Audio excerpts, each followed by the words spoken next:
अपने खेत में हल चला, उनको क्या लेना, रन मरो, ये राजा मर जाएंगे उनके हम राजा, क्योंकि सब हिंदू राजा ही थे। मुसलमानों के आने के पहले सब हिंदू राजा। जनता ये सोचती थी भाई आमेर हार जाएगा, क्या फर्क पड़ता, हम चित्तौड़ को पकड़ लेंगे। जोधपुर हार जाएगा, अजमेर के राजा को पकड़ लिया जाएगा, हैं तो अपने ही सब लोग, सब राजपूत हैं, सब क्षत्रिय हैं, सब सनातनी हैं, रामायण गीता मानने वाले। लेकिन अब देखो स्थिति बदल रही है। भारत में मुसलमान प्रवेश कर रहे हैं। बौद्ध धर्म जो चल रहा था शाकाहारी धर्म था, बौद्ध धर्म के प्रवर्तक महात्मा बुद्ध जी को माना जाता। अब ये सब कथा देखो भगवान किण के बाद की है। भगवान किण के जमाने की स्थिति उस समय सुनोगे आप धर्म के बारे में, अभी उसको आप समझना, धर्म कैसे गड्ढमड होता जा रहा। और आज हम लोग धर्म के नाम पर सस्पेंस में, हम सब लोग दुविधा में हैं, संकट में हैं। कोई सही सलूशन, सही निदान नहीं निकल पा रहा। भारत के बड़े बड़े शंकराचार्य, बड़े बड़े ज्ञानी विज्ञानी, आचार्य प्राचार्य, ये भी धर्म की सही परिभाषा जनता के सामने नहीं दे पा रहे। जनता नाराज है, भाई ये तो ब्राह्मणों का धर्म है। छोटी जातियों के लोग गाली दे रहे हैं, कहा भाई हम ब्राह्मणों का धर्म सुने, कितना अच्छा ज्ञान ब्राह्मण दे। आज तमाम हिंदू जातियां ब्राह्मणों के नाम पर गालियां दे रहे, सुनने को तैयार नहीं। छोटी जाति के लोग कथा सुनाने जाएंगे, ब्राह्मण नाराज होंगे। कहा ना, हम हिंदू धर्म के श्रेष्ठ गुरु हैं, एक दलित आदमी हमको कथा सुनाएगा। कभी कभी आप इस पर झगड़ा भी देख रहे हो। तो धर्म बड़ी बुरी गति में फंस चुका है। लेकिन जब आप पीछे मुड़कर देखोगे तो ऐसी स्थिति नहीं थी। भारत में महात्मा बुद्ध जी का धर्म शाकाहारी, महावीर साहब का भी धर्म शाकाहारी, वैष्णव धर्म आर्य समाजी, जिसको स्वामी दयानंद सस्ती ने स्थापित कराया। आर्य समाज में तो लोग लहसुन प्याज भी नहीं खाते थे। वैष्णव धर्म, शैव धर्म, शैव धर्म माने भगवान शंकर को मानने वाले,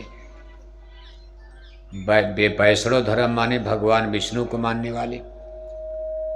भगवान श्री कृष्ण के शरीर त्यागने के बाद, महाभारत के युद्ध के बाद दूसरा संकट आया था द्वारिकापुरी में, जब यादवों की लड़ाई हुई है। ये भी बहुत नृशंस, बड़ा ही दर्दनाक हादसा हुआ था। आप सुनते हो 56 कोटि यदुवंशी लड़कर के मर गए। कोटि माने करोड़ नहीं, 56 करोड़ आदमी एक मैदान में कहाँ है बताओ आप। आपकी सीकर में कहीं 10 लाख आदमी आ जाएं तो टट्टी पेशाब की आफत हो जाएगी। 56 कोटि का मतलब उस समय यदुवंशियों के 56 वंश, 56 गोत्र, 56 शाखाएं चलती थी। जैसे जाति में भी जाते, जैसे आपके जाट में भी कई गोत्र है, कई वंश है, कई शाखाएं हैं। 5000 साल पहले यदुवंशियों की 56 शाखाएं थी।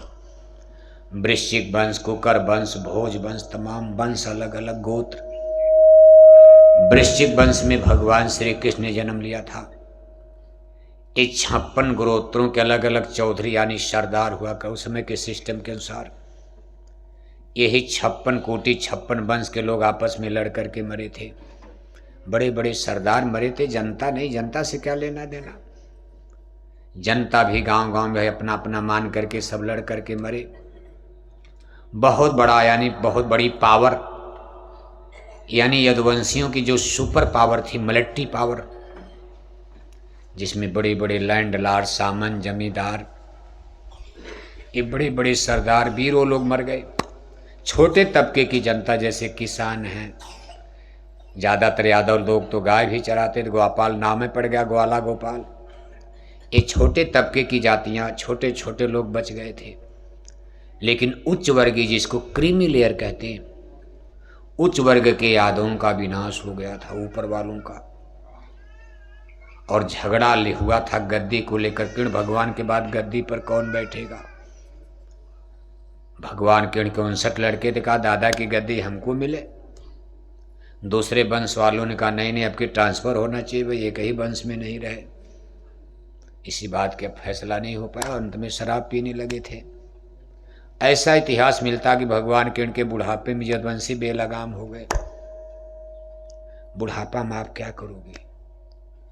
बुढ़ापे में आपके घर में बेटा बेटी बेलगाम हो जाए, आपकी कौन सुनता? आप चारपाई पर पड़े हो।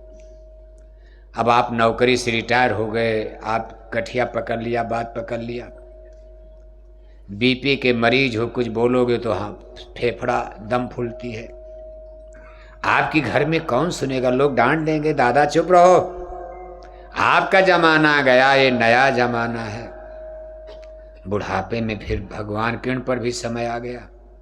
भगवान थे लेकिन शरीर तो शरीर हाड़ मांस का, उनका भी शरीर बुढ़ापे में, और कौन सुनता?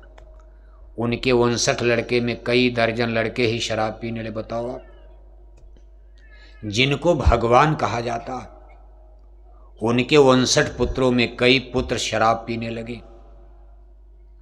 संगत में बिगड़ गई, संगत बिगड़ गई यादों की। को न कुसंगत पाए नसाई, सत्संग की कमी से तो समाज बिगड़ेगा। सठ सुधरे सत्संगत पाई, अच्छी संगत, सत्संग मिलेगा तब तो good idea, good behaviour, good thinking.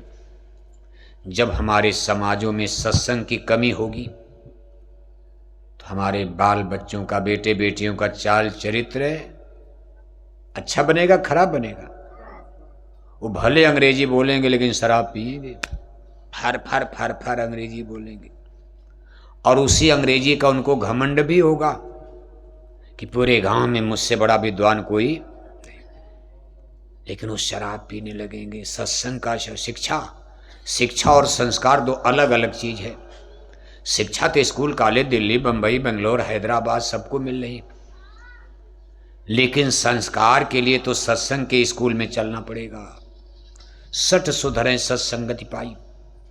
कभी कभी ये भ्रम होता है, हम लोग यही धोखा खा गए कि हम लोग शिक्षा से ही जमाना बदल लेंगे, संस्कार ठीक हो जाएगा। ऐसा होता नजर नहीं आ रहा। संतों की वाणी कभी वृथा नहीं हो सकती। शिक्षा तो आपके गांव में खूब मिल गई, बेटे बेटियां सब लोग पढ़े लिखे, इंटेलेक्चुअल ग्रेजुएट। हरियाणा में देखो, पंजाब में देखो, राजस्थान में देखो, सब लोग पढ़े लिखे, बीए एमए पास। लेकिन लिए दिए इनके चाल चरित्र को जरा देखो आप। आज हमारे बेटे ही नहीं बेटियां शराब पीने लगी। बताओ आप, गप नहीं बोल रहे हैं, जब आपको पता लगेगा। भी नहीं, एक ही मछली तालाब को गंदा कर देती है। अभी गांव देहात में नहीं, लेकिन भारत के बड़े बड़े शहरों में, और वो भी यूनिवर्सिटी में, जिस शिक्षा का आपने भरोसा किया था कि हमारे बेटे बेटियां पढ़ लिख लेंगे तो राम बन जाएंगे, कृष्ण बन जाएंगे, गांधी और सुभाष बनकर हमारा नाम रोशन करेंगे, लेकिन बेटे बेटियां इंजीनियर डॉक्टर तो बन गए, लेकिन उन्होंने एक गंदी आदत पकड़ लिया, शराब पीने लगे। और बेटों के साथ हमारी बेटियों ने भी बड़े बड़े यूनिवर्सिटी कॉलेज में माँ बाप के चोरी चोरी शराब पीना शुरू। वहाँ माँ बाप हैं, कौन देख रहा? वहाँ के बड़े बड़े होटल वार क्लब में हमारी बेटियां 11-11 बजे रात तक शराब पी रही हैं। किसी जाने अनजाने के हाथ में हाथ डालकर आधी रात तक नंगा नाच रही हैं। डांस हो रहा है, आपको क्या पता है? तब तक उनको बहलाकर फुसलाकर धोखा देकर कोई जंगल लेकर भाग गया। पता लगा कि उसका बॉयफ्रेंड था। क्या था? अब अंग्रेजी है, माँ बाप को पता नहीं बॉयफ्रेंड क्या होता है, ऐसी अंग्रेजी ला दिया। तब तक तो बेटी की जान ही चली, बॉयफ्रेंड ने ही बेटी को मार डाला। 6 महीना के बाद खोजते खोजते पुलिस खोज रही, शासन खोज रहा, माँ बाप रो रो कर बुरा हाल है। महीना 2 महीना के बाद बेटी की कटापटा मुर्दा लाश। आंख निकाल दी गई है, टांग तोड़ दी गई है, पेट फाड़ दिया गया है। सड़क के किनारे, कहीं नहर के किनारे, जंगल में बेटी की कटी पटी मुर्दा लाश मिल रही है। ये शिक्षा है। ये शिक्षा वेस्टर्न कल्चर इसको कहते हैं, भारत की नहीं है। जिस पर हमको आपको बड़ा गरूर था, भरोसा था कि हम अच्छा समाज बना लेंगे। अब हम शिक्षा को पूरा दोष, शिक्षा ने इंजीनियर भी बनाया, शिक्षा ने डॉक्टर बनाया, बड़े बड़े जय। पढ़ाई लिखाई बुरी नहीं थी, बेटियां इंजीनियर बने, डॉक्टर बने, कौन मना करता। बेटियां हमारी आज के जमाने में सती, अनसुईया, सीता, सावित्री तो बन नहीं सकती। उसको बनने का समय तो बहुत पीछे चला गया। कर्णावती, दुर्गावती बनकर कोई जिंदा जलेगा आग में? यही भारत देश है ना।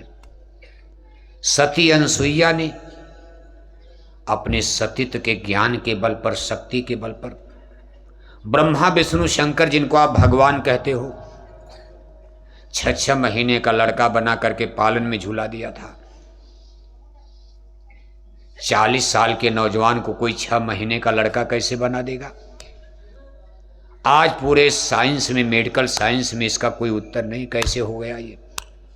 लंदन अमेरिका के वैज्ञानिकों से, डॉक्टरों से कहा जाए भाई भारत में ऐसा भी हो गया कि 40 साल के नौजवान को एक देवी ने 6 महीने का लड़का बना दिया।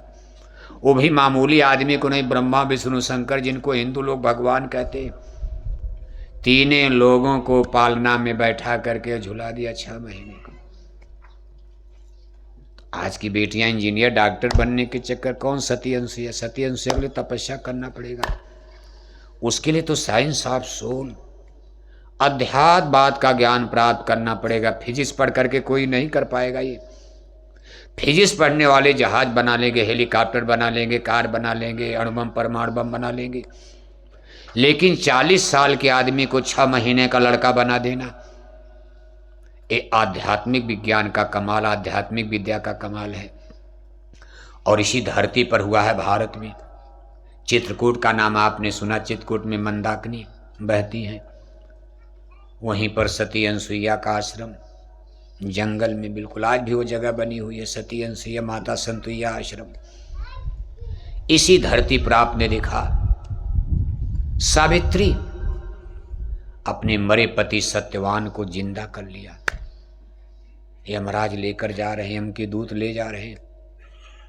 सती सावित्री ने अपने सतीत्व के बल पर मरे हुए पति को जिंदा कर लिया। आज दुनिया में कोई ऐसा टिकिया, टैबलेट, इंजेक्शन आज भी नहीं बन पाया कि कोई आदमी मर गया, कोई इंजेक्शन लगा दो थोड़ा जिंदा हो जाए। अगर ऐसा होता तो लोग करोड़ नहीं अरबों रुपया देते, महाराज हमारे दादा के 1 घंटा जिंदा कर दो। कहा क्यों?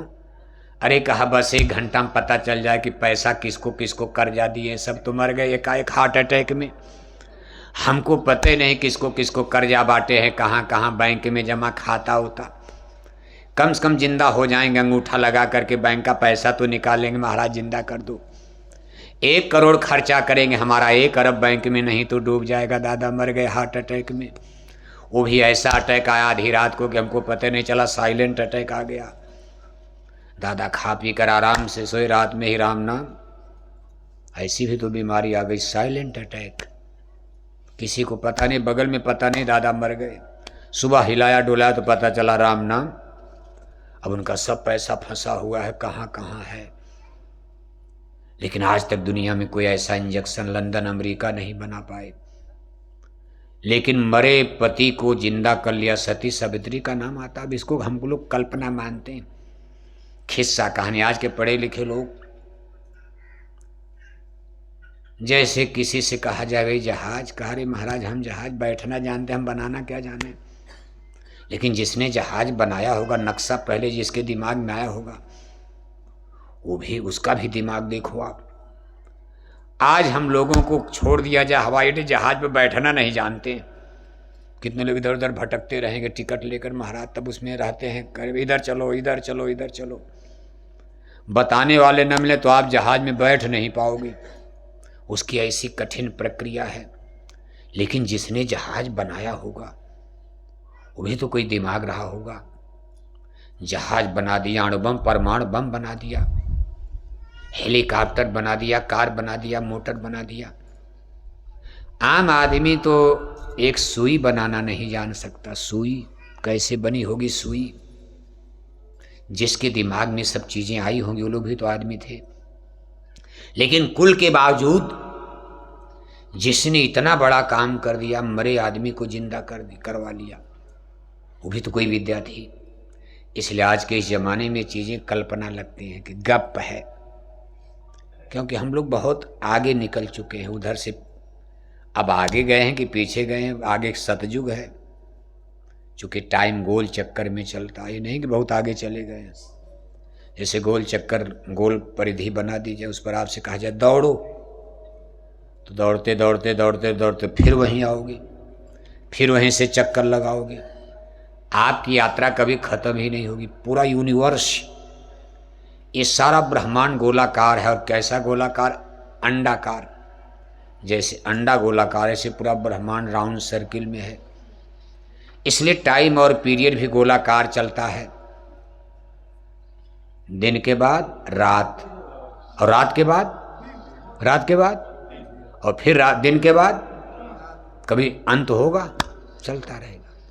जाड़ा के बाद गर्मी, गर्मी के बाद बरसात, बरसात के बाद फिर अब जाड़ा आएगी अक्टूबर के बाद, फिर इसी तरह से गर्मी आएगी, फिर बरसात आएगी, चलता रहेगा। कई बसंत तो आपने देख लिया। 80, आपकी उम्र 80 साल हो गई तो 80 बसंत तो आपने देखा। 80 जाड़ा, 80 गर्मी, 80 बरसात देख चुके। अब भाग में 2-1 और हो सकता है। आप कितना दिन जियोगे? आप 2-4 बरसात आपको और देखनी होगी।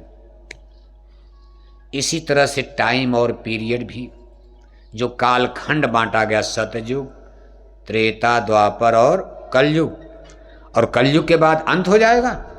कलयुग के बाद फिर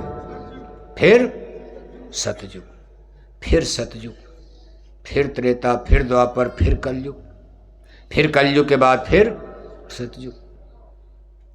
ये गुण और कर्म पर बंटवारा होता। युग कैसे बदलता? गुणों पर बदलता। गुण, धरती वही रहेगी, आसमान वही रहेगा, सूरज चांद वही रहेंगे, आदमी भी वही रहेगा, लेकिन गुणों में बहुत बड़ा डिफरेंस आ जाता।